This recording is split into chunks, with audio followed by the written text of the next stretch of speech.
ముఖ్యమంత్రి రేవంత్ రెడ్డి గారు ఎంతసేపు తన మార్కు కోసం చూడాలని చెప్పి గతకాలపు చరిత్రను కనుమరుగు చేయాలనే ఒక కుట్ర నిరంతరం తనలో మెదులుతున్నట్టుగా ఇవాళ కనిపిస్తూ ఉంది. నేను ఏదో చిన్న ప్రింటింగ్ మిస్టేక్ లోపట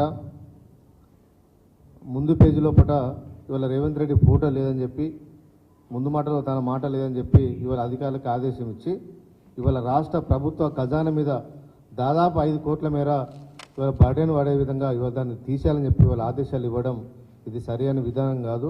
ప్రజాధనాన్ని దుర్వినియోగం చేయొద్దని చెప్పి ఇవాళ రేవంత్ రెడ్డి గారిని ఇవాళ మేము కోరుతా ఉన్నాం.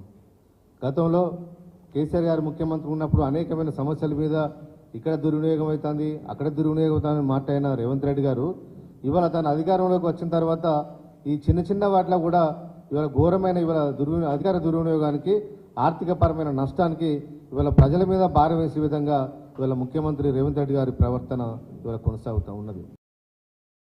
ఇవాళ డిసెంబర్లో ముఖ్యమంత్రిగా బాధ్యతలు చేపట్టిన రేవంత్ రెడ్డి గారు విద్యాశాఖ కూడా వేరే ఎవరికి ఇవ్వకుండా తన చేతుల్లోనే రేవంత్ రెడ్డి గారు పెట్టుకున్నారు.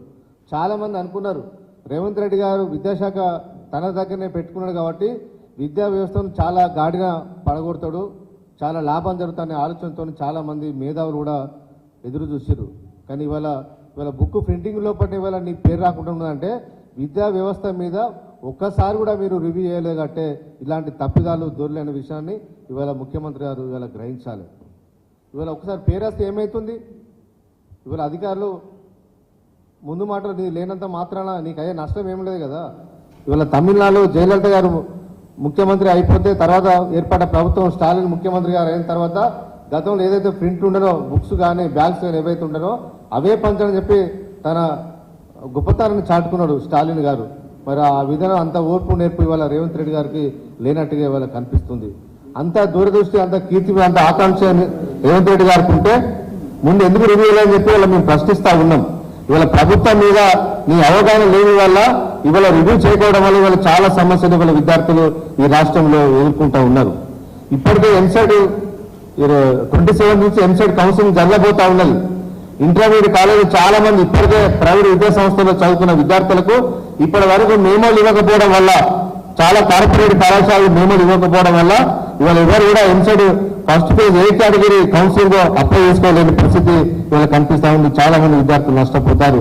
దాని మీద ముఖ్యమంత్రి రివ్యూ చేసే సమయం ఇవాళ దొరకలేదు. ఇవాళ స్కూళ్ళలో కనుక చూసుకుంటే చాలా ప్రైవేట్ స్కూళ్ళని మొత్తం ఈ రాష్ట్రంలో దాదాపు మెజార్టీ కార్పొరేట్ స్కూల్ అన్ని కూడా ఇవాళ ఒక్కొక్క విద్యార్థి పేరు మీద బుక్స్ కానీ, యూనిఫామ్ కానీ, షూస్ కానీ, బ్యాగ్ కానీ ఇలాంటివి కూడా కంపల్సరీ వాళ్ళ స్కూల్ యాజమాన్యం వాళ్ళు సూచించిన దగ్గరనే కొనాలని చెప్పి వాళ్ళు వ్యాపారం చేస్తూ ఉంటే వ్యాపారం చేయదని చెప్పి జియో నంబర్ 1 ఉన్నది, దాన్ని అమలు చేయాలని చెప్పి దాన్ని ఇంతవరకు ముఖ్యమంత్రి గారు రివ్యూ పెట్టకపోవడం వల్ల ఇవాళ ప్రైవేట్ లో చదువుతున్న విద్యార్థులందరి మీద వేల రూపాయల గల భారం ఇవాళ విద్యార్థుల మీద ఇవాళ పడతా ఉన్నది. దానికి ముఖ్యమంత్రి గారికి సమయం దొరకలేదు. కాబట్టి దయచేసి ఇవాళ ప్రభుత్వానికి ఈ రాష్ట్రంలో విద్యా వ్యవస్థను గాడిలో పెట్టాలన్న పేదవాళ్ళకు నష్టం జరగద్దనే ఉద్దేశం కనుక ఉంటే ఇప్పటికైనా ముఖ్యమంత్రి గారు తననే రివ్యూ పెట్టాలి, లేకపోతే ఆ విద్యాశాఖ మంత్రి పదవి వేరే వాళ్ళకి ఇవ్వాలని చెప్పి ముఖ్యమంత్రి గారు డిమాండ్ ఇస్తూ ఉన్నాం. మీరు చేస్తున్న అనాలోచిత నిర్ణయం వల్ల, అసమర్థత వల్ల, సరిగా మీకు అవగాహన లేకపోవడం వల్ల ఇవాళ కోట్లాది రూపాయల భారం ఇవాళ ప్రజల మీద ఇవాళ పడతా ఉన్నది. ఒక్కొక్క విద్యార్థి మీద 15,000 నుంచి 30,000 రూపాయలు ఇవాళ ఈ ఫీజుల పేరు మీద, బుక్స్ పేరు మీద, షూస్ పేరు మీద, బ్యాగుల పేరు మీద, ఇతరత్ర ఐటమ్స్ పేరు మీద వసూలు చేస్తున్నారంటే ఒక్కొక్క విద్యార్థి మీద జరుగుతుంటే వాళ్ళు ఎంత మంది విద్యార్థులు నష్టపోతారో ఒకసారి ఆలోచన చేయాలని చెప్పి కోరుతా ఉన్నాం. అదేవిధంగా ప్రైవేట్ స్కూల్స్ అన్ని ఇవాళ ప్రైవేట్ విద్యా సంస్థలన్నీ కూడా తన సొంత సిలబస్ తయారు చేసుకొని వాళ్ళ ప్రింటింగ్ ఇవాళ ఇవ్వడం వల్ల ఇవాళ విద్యార్థులకు ఇవాళ భారం పడుతుంది.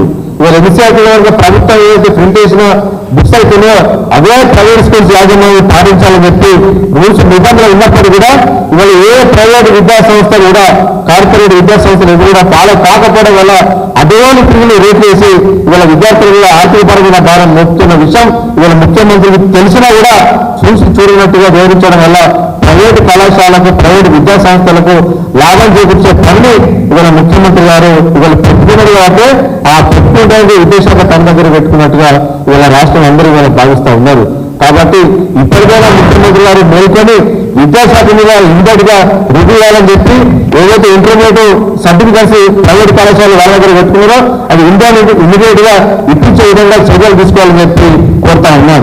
అదేవిధంగా ముఖ్యమంత్రి గారు మార్పు రావాలి, చాలా ప్రైవేట్ కళాశాలలు ఇవాళ బీఈడీ డిగ్రీ సీట్ అన్ని లక్షలాది ఫీజులకు అమ్ముకుంటామని చెప్పి గతంలో దగ్గర పెట్టిన రేవంత్ రెడ్డి గారు ఇప్పటి వరకు ఎంసెట్ మీద ఇంజనీరింగ్ కళాశాల మీద ఒక్కరిని కూడా పెట్టలేదు. ఇప్పుడు అసలు కౌన్సిలింగ్ డేట్ రాక అప్లై ఏ కేటగిరీ సీట్లు వేయాలి అప్లై చేయకముందే ఇవాళ బీ కేటగిరీ సీట్ల కోసం ప్రతి కళాశాల కూడా ఇవాళ ఇంజనీరింగ్ కాలేజ్ అందరూ విద్యార్థుల దగ్గర సర్టిఫికేట్ తీసుకుని ఇవాళ వాళ్ళ దగ్గర పెట్టుకుంటా ఉన్నారు.